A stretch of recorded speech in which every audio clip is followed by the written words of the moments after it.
Wow, thank you. Thank you so much. First of all, General, thank you for inviting me. As always, it is such a great partnership that I feel we have, not only representing Burlington County, but also representing the men and women of the Joint Base in Burlington County. Women have long time have been an advocate and a positive impact on our military. Whether it started back in the early world wars to the Civil War, they've always played an intricate part in the support of their country. And as we start moving forward, I know there's so many women in today that are part of the military, but more importantly, part of their family that comes together to support all military women, creating that path, creating the path that many women will come after them and will run to continue supporting the freedoms that we as Americans so rightfully deserve and have taken. As much as we hate it, we've taken it for granted, because you can go to another country and you don't have those same freedoms that you have here. This is why it's important to assure that our military are appreciated every day. And every day I see, I thank them. You know, we just had Memorial Day Remembrance the last couple weeks, which is a day of solemn. But today is a day of celebration for women to say thank you for putting your name on the dotted line. To one day, when you retire, to look back and knowing that America is still free. America has those freedom and liberties and the pursuit of happiness, which we all take for granted. But nevertheless, do we show any less appreciation for those who got us there. Sacrifice is something that does not come lightly. And it is such a great honor for me to stand here as a woman, as the first woman in the General Assembly in Burlington County, as the first woman Democrat, as one of the highest ranking women in South Jersey in leadership. We know no bounds, but I can tell you this, we also know no limitations. And every time a woman stands in uniform,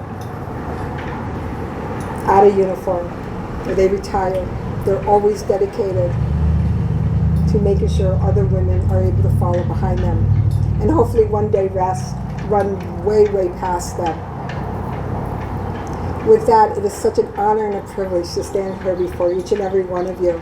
And as a member of BMAC, which is the Burlington County Military Affairs Committee, along with many of the works and people I try and hopefully help every day on my military base, I can tell you this comes as nothing less than great pleasure to say thank you for serving our country. Thank you for providing those freedoms that ultimately we have in our country. While there's so much more that we have to do as women, including making sure that the ERA is fulfilled, but also to make sure as women rise to the top, like General Howe has done, who is our adjunct general, I can tell you there's many more women who are waiting behind us to take the lead. And I met with a lot of them over the last few months. And I'm running out of words to say of how much I do appreciate everybody's support. And as a Vietnam veteran and Korean War daughter of a veteran, Bronze Star military man who unfortunately passed away from Agent Orange, it's every day I remember a man who selflessly fought for a country like so many of us in the military are doing. But despite whether a woman has a uniform on or not, they are still serving all of you. I want to say thank you so much for giving me the moment to say I appreciate each and every one of our women in the military. I appreciate each and every one of our military men and women who serve our country.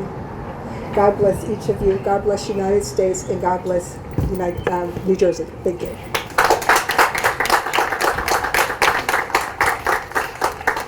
Thank you so much. It is now my honor to introduce to you Assemblywoman Cleopatra Tucker. She represents the 28th Legislative District and has been part of the General Assembly since 2008. She chairs our Military and Veterans Committee, and she was pivotal in establishing this date as Women's Veterans Appreciation Day. So if you could please come forward. Thank you so much.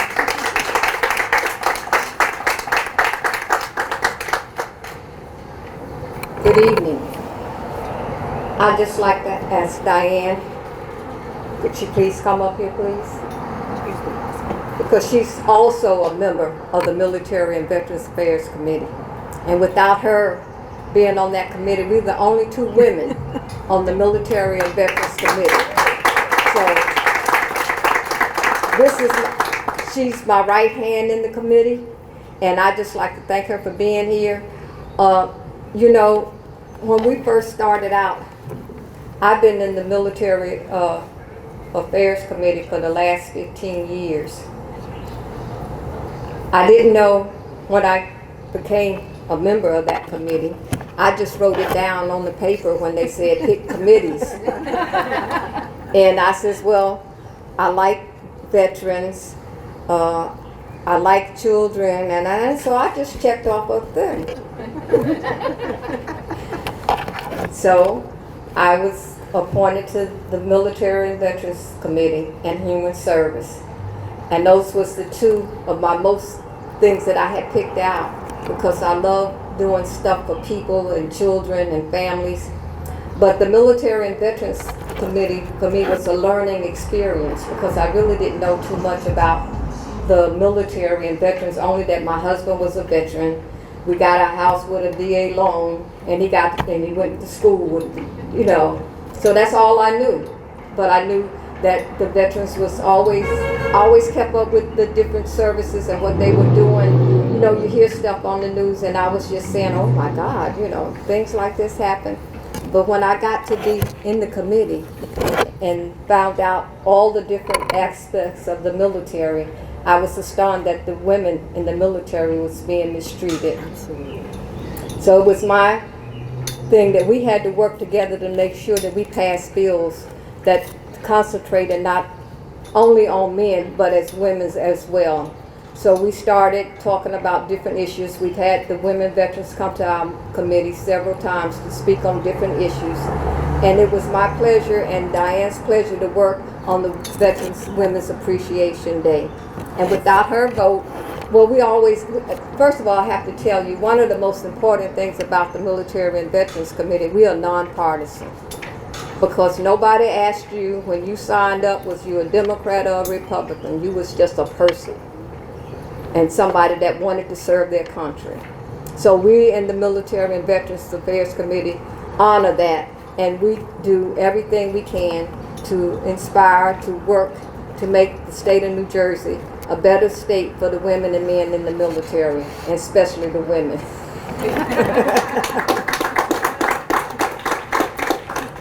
I'd just like to say that we continue to work hard in that committee. We have different programs and different things that we offer we never turn anybody down. If anybody comes to our committee and want to speak and tell us any issues or problems, we deal with it. So, but it's always an honor and pleasure to have the opportunity to speak to the women and to say, I'm glad we got the bill passed for Women Appreciation Day on June 12th. But my thing is, we appreciate you every day, 365, not just one day. And we're going to continue to support you 365. And we'll recognize you on the 12th of every year. But our work goes 365. And we care about you, we love you, and we're going to try to make sure that every right that women deserve, you get it right here in the state of New Jersey. You won't be lacking anywhere. In the state of New Jersey, we want to say that we're a proud state and that we honor our men and women, and we especially honor our women that's been disrecognized for many years. So we honor you today on June 12th, Women Appreciation Day. Thank you, Vicki. And to our Assemblywomen who are staunch advocates for veterans in general and our women veterans, I just thank you so much for everything that you do for us. So good afternoon, veterans, distinguished guests, leaders, families, and friends. It's wonderful to be with you this afternoon. On behalf of the New Jersey Department of Military and Veterans Affairs and the more than 8,300 soldiers and airmen of the New Jersey National Guard, Thank you for the opportunity to share some of my thoughts on appreciating women veterans. It is so fitting that we are standing here at the Memorial for World War II, a true turning point in the history of women in our military. And Vicki talked a little bit about this, but I think it's worth repeating. I found that few people actually know the significance of this date. And as today we commemorate the 75th anniversary of Women's Armed Services Integration Act, signed into law by President Harry S. Truman on June 12, 1948. The act granted women the right to serve as permanent regular members of the Army, Navy, Marine Corps, and the recently formed Air Force. The first Women's Veterans Day was celebrated on June 12, 2018, just 5 years ago, and is currently recognized by only 13 states, including New Jersey. Even if the day is not nationally recognized yet, I am quite proud to be here with you in New Jersey to reflect on the significance of this date and the service, sacrifices, and contributions of women in the United States Armed Forces. Most historians will remind us that women have played vital roles in America's wars and conflicts well prior to 1948. Being a Jersey girl from Monmouth County, we were often reminded in history lessons about Mary Ludwig Hayes, better known as Molly Pitcher. While much is attributed to the legend of Molly Pitcher, she is representative of multiple women present on the battlefield at the Battle of Monmouth. These were women at a time when the very formation of our nation was on the line, who shed the bonds and expectations of society and did whatever they could to assist in the defense and establishment of one of the greatest, most powerful nations in our world. Whether carrying water to heat exhausted troops in the middle of battle, providing first aid to the wounded, retrieving the dead, or manning firing positions to ensure a constant barrage of fire on an advancing enemy, the Molly Pitchers of the Battle of Monmouth helped ensure a British retreat and eventually an American victory in the Revolutionary War. Time and again, throughout the formation and evolution of our country, women have continued to show their resiliency. Women have made vital contributions to every facet of our society.